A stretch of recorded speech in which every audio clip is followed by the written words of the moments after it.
Kaum muslimin yang dirahmati oleh Allah Subhanahu wa taala, kita kembali di dalam kajian Tazkiyatun Nafas dan ini merupakan segmen terakhir ya di dalam pembahasan Tazkiyatun Nafas dan kita sudah membahas tentang bagaimana kebaikan-kebaikan yang mengiringi kebaikan atau satu kebaikan yang kita lakukan, yaitu contohnya tadi adalah menuntut ilmu syar'i.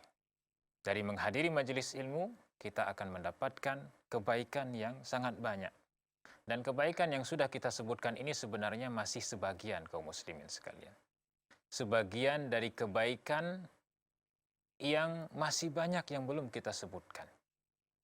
Ya, dari keutamaan menuntut ilmu atau menghadiri majelis ilmu tadi.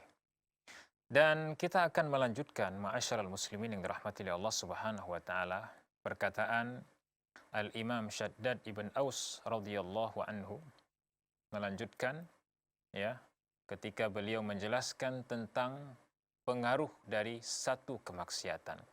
Beliau mengatakan, "Wa idza ra'aita ar-rajul ya'malu bima'siyatillah fa'lam anna laha 'indahu akhawat." Dan ketika engkau melihat seorang hamba Allah Subhanahu wa taala itu melakukan sebuah kemaksiatan, sekecil apapun kemaksiatan tersebut, fa'lam, ketahuilah, annalaha, bahwasanya bersama kemaksiatan tersebut, di belakang kemaksiatan yang kecil itu, atau sebuah kemaksiatan itu, terdapat saudara-saudaranya yang akan mengikuti, yang akan mengiringi kemaksiatan yang dilakukan oleh hamba tersebut.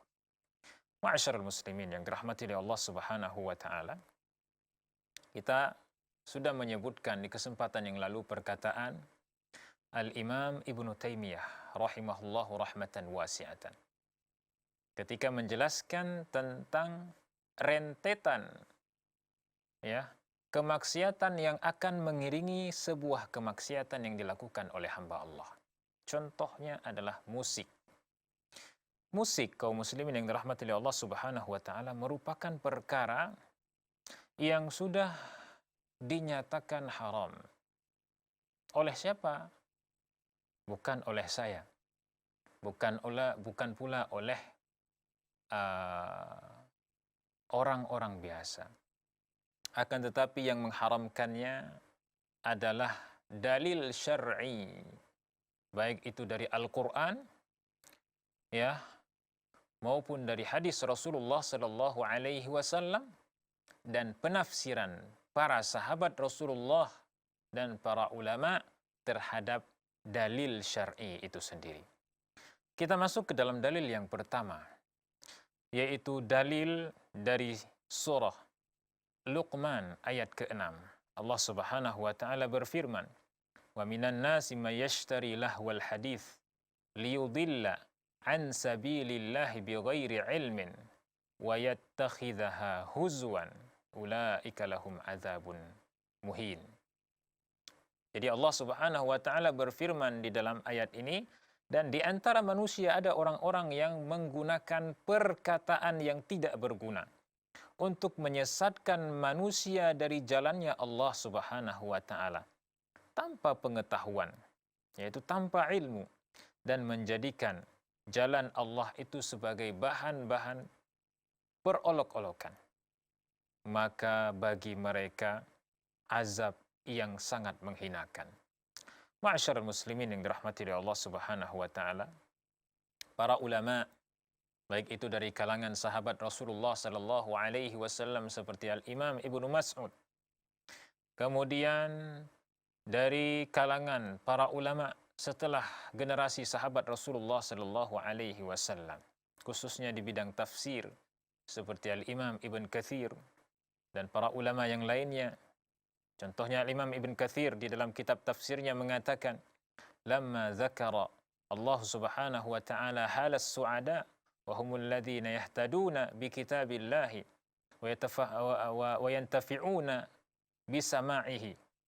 Jadi intinya beliau mengatakan bahwasanya ketika Allah Subhanahu wa taala di dalam ayat ini, jadi sebelum ayat ini Allah Subhanahu wa taala menceritakan tentang keadaan kondisi orang-orang yang diberikan kebahagiaan oleh Allah di dunia dan kebahagiaan oleh Allah Subhanahu wa taala di dunia.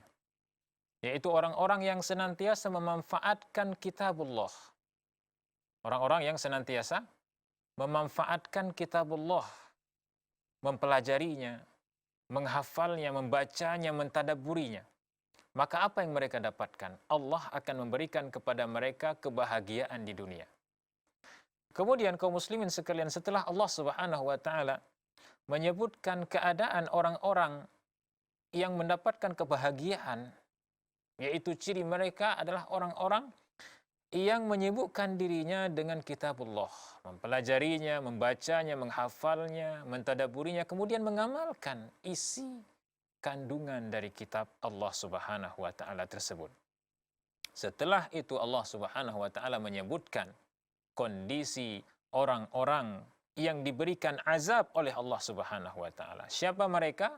Allah sebutkan mereka adalah orang-orang yang berlawanan ataupun orang-orang yang meninggalkan kitab Allah, meninggalkan Al-Qur'anul Karim. Ya, dan mereka lebih memilih perkara-perkara yang sia-sia.